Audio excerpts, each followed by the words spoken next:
Hi, guys. Okay, so today we're going to talk about tips to being a good leader. And I know that a lot of times when you believe that you've become a leader or you have to be a leader, there's a lot of pressure, and all of those thoughts that maybe, like when you first became a coach, all of those thoughts that you had then really come in to, can I do this? Am I a leader? Do I have those capabilities? And what I want to do is really just like strip it down and make it super simple so that you understand what a leader really is, and how you can make sure that you're a good leader for your team and your customers.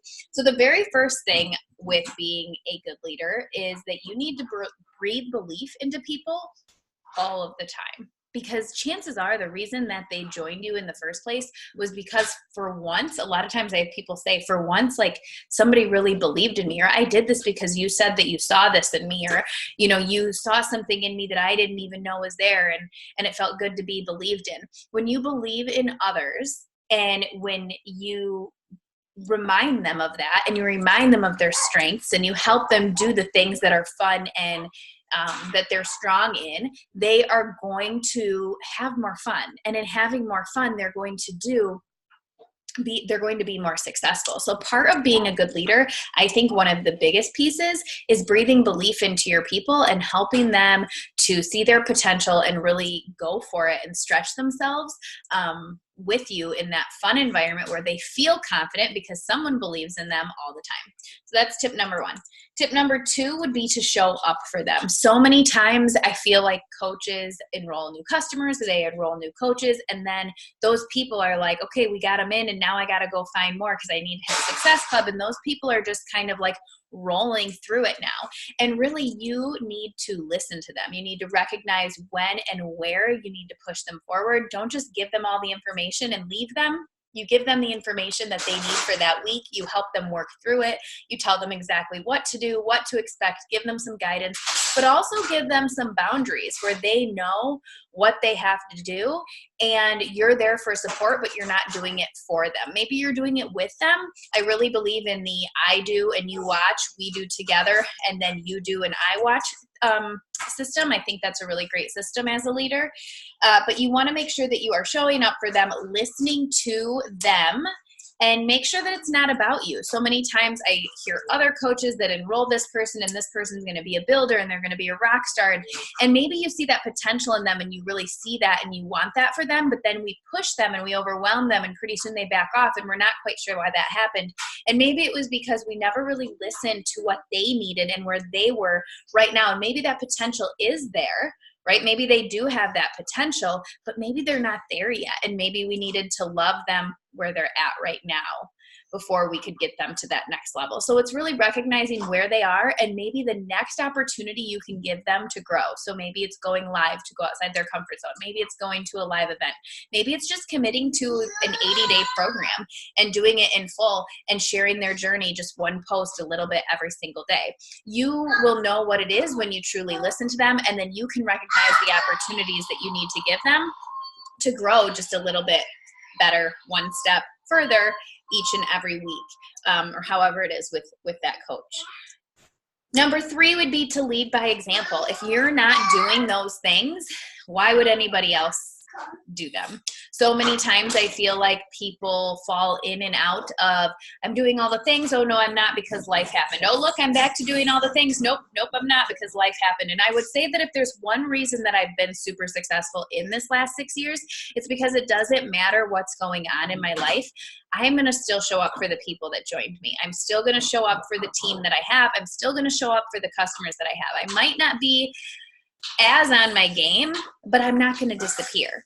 And that is a huge, huge piece, is being consistent and showing them, like, consistency is what it takes. And if you're doing those things, and if you're being consistent, leading by example, showing up, showing them what it looks like to show up, showing them that you're reading personal development and growing, and talking about it, and then asking them what they're learning through their personal development, etc., your consistency is going to rub off on them. Because when a new coach comes in, they don't know anything about the business and the expectations except for what you set for them. So if you set the bar super high, that's what they're going to think is normal. If you set the bar super low, that's what they're going to think is normal. And remember that people only bring 50% of your energy back to you. So in the beginning, your excitement for that person joining and everything that you have going, they're going to match by 50% in the beginning until they can gain that excitement and that momentum themselves. So really make sure you're leading by example with being consistent, showing up for them, showing up for you, sharing simply what you're doing with, and staying on that personal development journey yourself so that you can, grow in that leadership role through personal development, but also know what personal development they need, and you can offer them those books too. Not every personal development book is always serving people, so knowing your person and listening to them, and is this serving them or is this just fluff? Like, for example, it's taken me a really long time to read Girl Wash Your Face by Rachel Hollis. I think everyone in the world has read it, every network marketer for sure, except for me, until now. Now I'm starting to read it. Well, now I realize why I haven't read it for so long, because it doesn't serve me. It's a great book. It's a good fluff book for me, but I don't need somebody to breathe that belief and like that BS call out into me. I don't need that.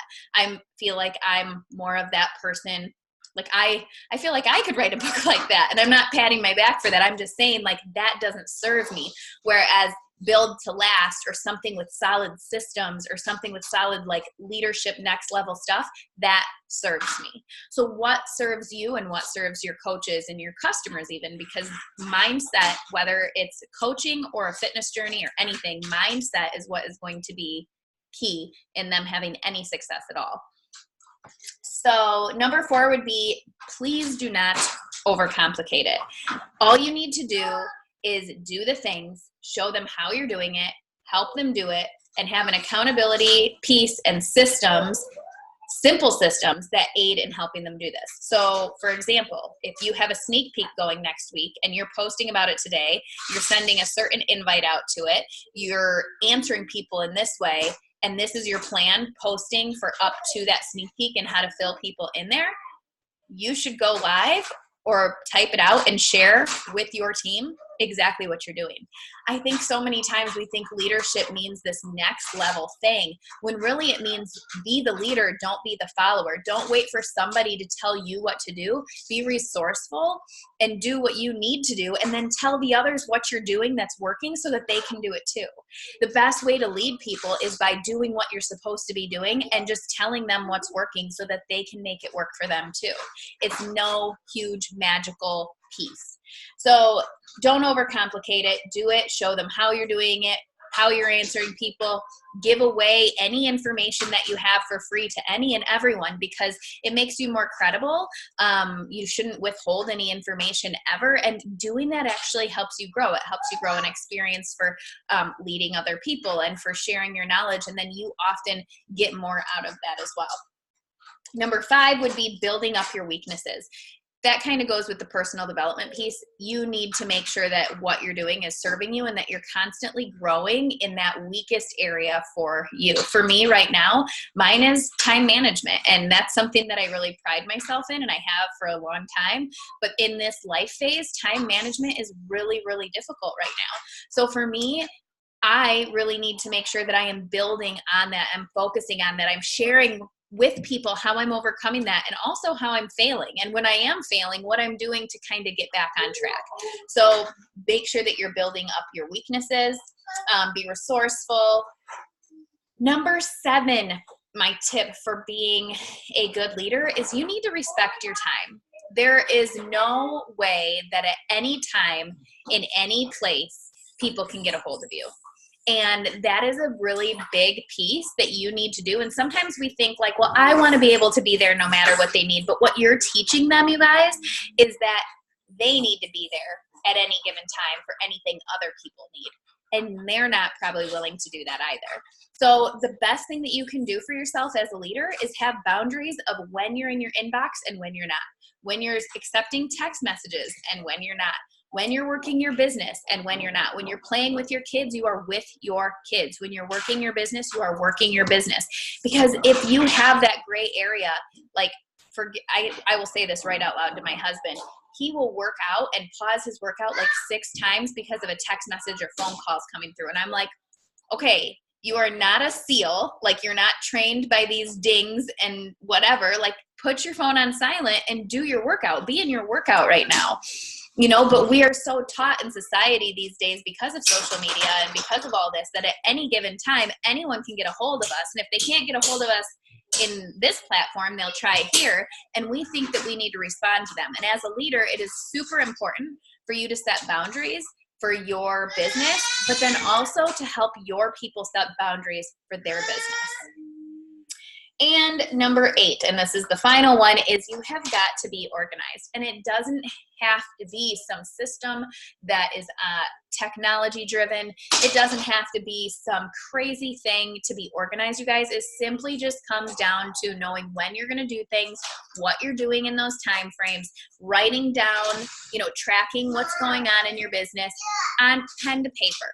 It could be a spreadsheet. It can be whatever works for you, but you have got to be organized. You've got to know when things need to be done, and you've got to look ahead, and then you've got to teach your coaches and your customers how to do those same things. Because if there's anything in this life right now that is holding society back in general, not in the coaching world, not in the health and fitness world, but just in general, it's everybody is so busy these days, like busier than we've ever been before. And we don't respect our time, and we don't manage our time. We don't manage our energy. Our time manages us, and our energy manages us. And we need to help people flip that and get back to being in control of their day and their life. So keep it simple, keep it fun. Remember to find the strengths in others and help them really like explode there with excitement. If you're really great at going live in challenge groups, have them do that more. Do more of what works for them. It's not about you. It's not just what you're good at, but recognizing that in other people. So helping them to really, you know, expand in the areas that they excel already, and then having a way to help build them as well as build yourself up in those areas that are a little bit weaker and need work, because we are constantly needing to do that for ourselves and for others. So those are my tips for you for being a good leader. I know Jackie had a lot of really great tips as well, so make sure that you've watched both of these videos, and I'll talk to you guys soon. If you have any questions, just drop it below, and I'll talk to you later. Bye-bye.